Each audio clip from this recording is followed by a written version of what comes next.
My partner and I want to be married, but we don't care much for the idea of having a wedding.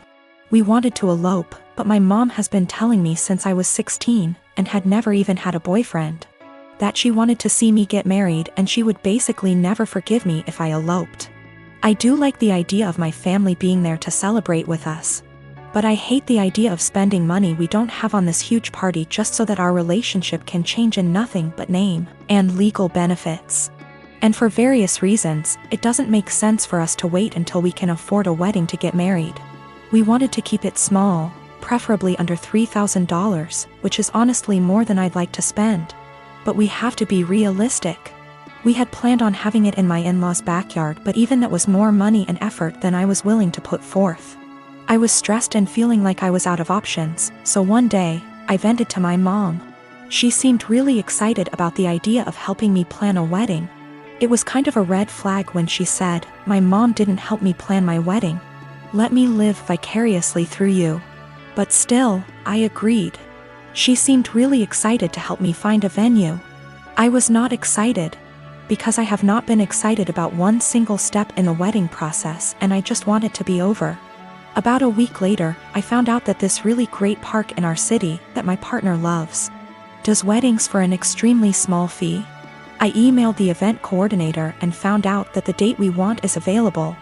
I told my mom, and her reaction was, "So I guess you don't need my help finding a place, then?" And every time I talk about it, she says the same thing. She has always talked about how shitty it is to guilt trip someone, but I feel like that's exactly what she's trying to do. I honestly can't tell whether or not I've done something wrong. Like, I'm not sure if I implied that I would only get married in a place she helped me find. I don't feel like trying to take action on my own wedding is that great of an offense, but I can tell she's upset. I want to make her feel better, but at the same time, I don't want to change our plans again just so that she can feel involved. I'm not gonna be shy about this. My sister sucks. She is a horrible self-centered person who thinks she is the main character. She is not only a horrible person, she is a step monster. She married this guy, who is a freaking pushover, 3 years ago.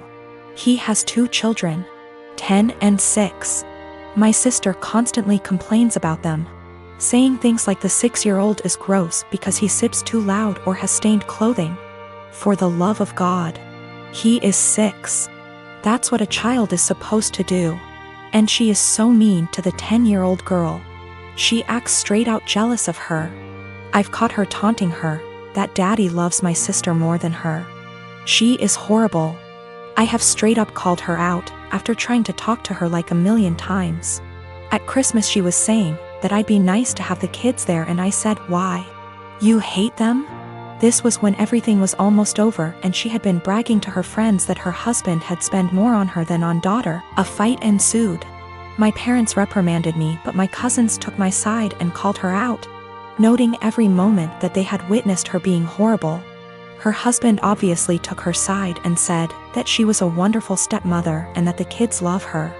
To which I said that was a lie, as I had consoled them countless times after they were taunted by my sister. They left and we haven't talked since.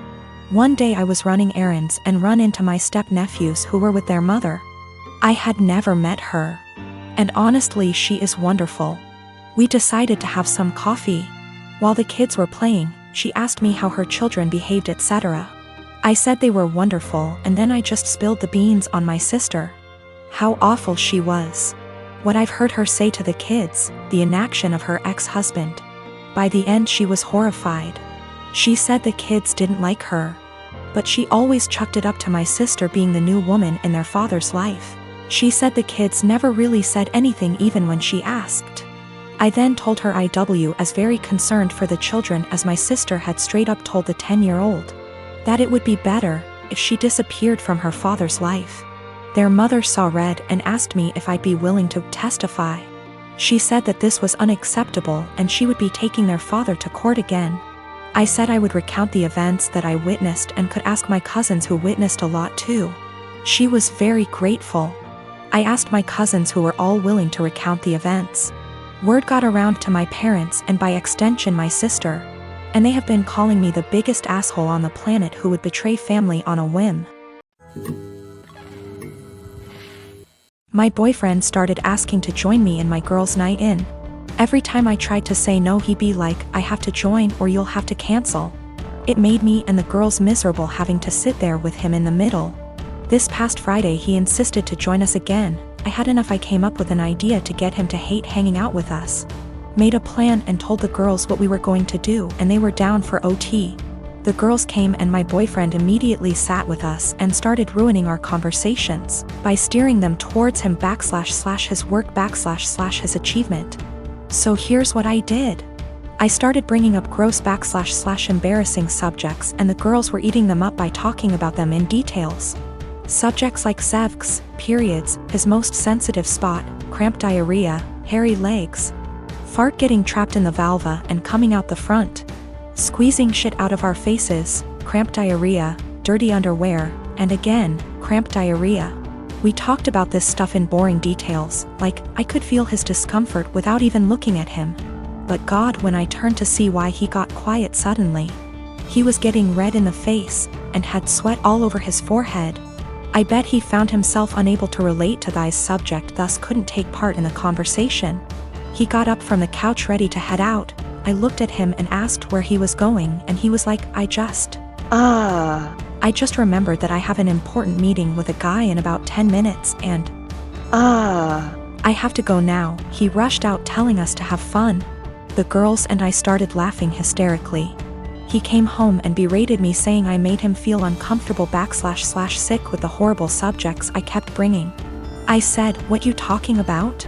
This is the typical stuff girls talk about all the time," but he insisted I made him upset and caused him to leave. He declined to speak to me and been quiet since then. This is his apartment. He tells me who is and isn't allowed to come, and I thought this was fine since it's his place. Though I help with the bills, but he makes so much more as the head of security in his company, so that's that.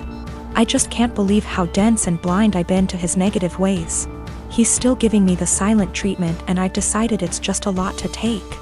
And so I'm temporarily moving in with one of the girls and will now be definitely reconsidering few things. I'm 15 years old. I have a stepsister who is a couple years older than me, and she is really seriously disabled. I'm not sure what's wrong with her because no one ever wants to discuss it with me, but she's nonverbal, breaks her bones a lot, and has severe epilepsy and will have many fitting episodes. She also doesn't understand stuff. That's probably the easiest way to put it. She's just a human body with nothing inside. She's my stepmom's daughter. My stepmom married my dad 3 years ago, and they dated only for a year before that. I don't know my stepmom very well, and I don't really get on with her. We are respectful to each other, but I'm basically living with strangers because she's so busy with her daughter and my dad. I am always on my own, and I used to hate it, but I'm used to it now. Ever since they moved in to live with us, life changed drastically for me because all the care now revolves around my stepsister. That's fine, I get it. But both my stepmom and my dad ask me to do things for my stepsister that I don't want to do and I resent doing. Stuff like staying home when I want to go to the mall with my friends. They're disappointed that I don't get her anything for her birthday with my very limited funds, etc. My own mom passed away when I was small, so I can't go and stay anywhere else, and all in all I'm just a lot more angry than I used to be, because they seem really disappointed whenever I say I don't want to do anything for her. Even stuff like feeding her, like, I don't want to sit there feeding her banana pudding and wiping her drool. I didn't ask for this. Anyway, she recently fell a few days ago and had a seizure for 8 minutes. She was taken to hospital, and the doctors want to keep her in and look after her. I don't want to go and visit her. I remember seeing my mom in hospital before she died, and I just hate hospitals, and I sort of hate my stepsister, and I just don't want to go and visit someone who doesn't even know I'm there. My stepmom is really upset with me, and so is my dad. They haven't yelled at me or anything, but they are both being super cold towards me because I don't want to visit. My grandma, who lives in Canada, called me about the blue and told me it was okay. And I don't need to force myself to go to the hospital, so I'm assuming my dad has told her I'm refusing to go. He keeps pleading with me, but I keep telling him I'm not doing it. I told him hospitals remind me of mom, and he got even more upset and said my stepsister might die and I need to stop being so selfish towards my stepmom.